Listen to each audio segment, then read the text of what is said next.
अस्सलाम वालेकुम बुजुर्ग को और सुना तो वैसे ठीक है। अल्लाह पाक दा करम है। आज इकबाल नगर मंडी किस तरीके जा रही है? आज इकबाल नगर मंडी आग लगी हुई, कोई शायद दुनिया दी नहीं अपनी कुर्बानी वाला आग लग गई। आग लगी हुई है।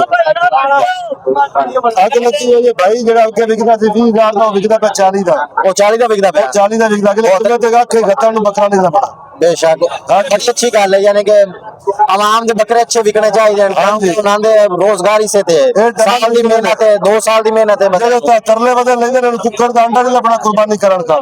बेशक हाँ जी। ए तुसे दसो जानवर ਤੁਹਾਡੇ ਨੇ? ਇਹ ਮੇਰੇ ਨੇ अपने कितने पान? ਤੇ ਹੈ ਸਾਢੇ 12 ਇੱਥੇ।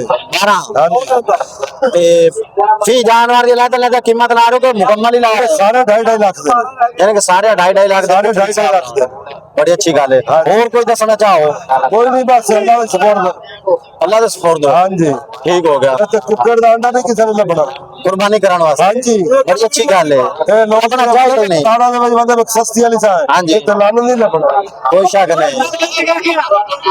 बंदे ਸੱਚੀ ਕਰਦਾ बंदे दे पल्ले ही नहीं पैनी, ਮੀਡੀਆ ਤੇ ਚੜਦੀ ਹੈ। बंदे दे पल्ले ही नहीं पैनी। ਇਹ ਬੰਦੇ ਤਰਲੇ ਲੈਂਦੇ ਕੁਰਬਾਨੀ ਕਰਦੇ, ਕੁਰਬਾਨੀ ਤੇ ਸਸਤੀ ਨਹੀਂ ਸਾਹ। कुर्बानी तो होंगी भी है भाई, खूबसूरत जानवर होवे, मोटा ताक होवे, सोना होवे, ਕੋਈ ਸ਼ਾਇਦ दुनिया नहीं ਲੱਭਣੀ ਤੋਂ ਅਗਲੇ ਜੁਮੇ ਵੇਖੀ। कोई शक नहीं। अच्छी गल है। ਇਹ ਟਾਈਮ ਅੱਛੀ ਨਹੀਂ ਆਪਣਾ ਕਿਸੇ नहीं आना ਦੇ ਵਿੱਚ ਮਦਦ जे दोस्त वीडियो देख रहे हैं, जल्दी जल्दी मंडिया पहुंचो ते अपनी कुर्बानी दी जान कर लो। ਟਾਈਮ ਨਾ ਲਾਓ, हां लो ਐਵੇਂ ਟਾਈਮ ਥੋੜਾ ਹੋਣਾ ਹੀ। ਅੱਛੀ ਨਹੀਂ ਆਉਣਾ। ਹਾਂ ਵੇਲਾ ਤੇ ਨਹੀਂ ਆਣਾ। ਜਿਵੇਂ ਦਿਨ ਗੁਜ਼ਰਦਾ ਪਿਆ, ਈਦ ਕੁਰਬਾਨੀ ਵਾਲੀ ਉਹ ਮਹਿੰਗੀ ਹੋ ਰਹੀ ਹੈ।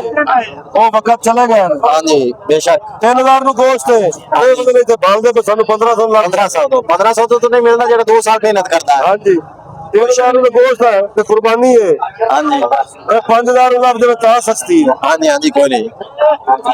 ਐਸਾ ਨਹੀਂ ਕੋਈ ਮੰਡੀ 500 ਤੋਲ ਕੇ ਦੇ ਰਿਹਾ। ਹਾਂਜੀ ਉਹ ਠੀਕ ਹੈ ਬਜ਼ੁਰਗੋ। ਹਾਂਜੀ 500 ਨੂੰ ਕਿਲੋ ਤੋਲ ਕੇ ਦੇ ਰਿਹਾ। ਕੋਈ ਨਾ ਵੇ 2500 ਕਿਲੋ ਤੋਲ ਕੇ। ਤੋਲ ਕੇ। ਚਲੋ ਠੀਕ ਹੈ ਭਾਈ, ਤੁਹਾਡਾ ਨੰਬਰ ਕੀ ਹੈ? ਮੇਰਾ ਨੰਬਰ 0344 088 7226। ਇਸ ਨੰਬਰ ਤੇ ਰਾਬਤਾ ਕਰਕੇ ਆ ਸਕਦੇ। ਹਾਂਜੀ ਜਿਹੜਾ ਬੰਦੇ ਭਾਈ 1000 ਬੱਕਰਾ ਲਵੇ। ਚਲੋ ਠੀਕ ਹੋ ਗਿਆ। ਹਾਂਜੀ। ਸ਼ੁਕਰੀਆ। ਓਕੇ, ਖੁਦਾ ਹਾਫਿਜ਼। ਇਹ ਹਾਜੀ ਦਾ ਘਰ ਦਾ ਮਾਲ।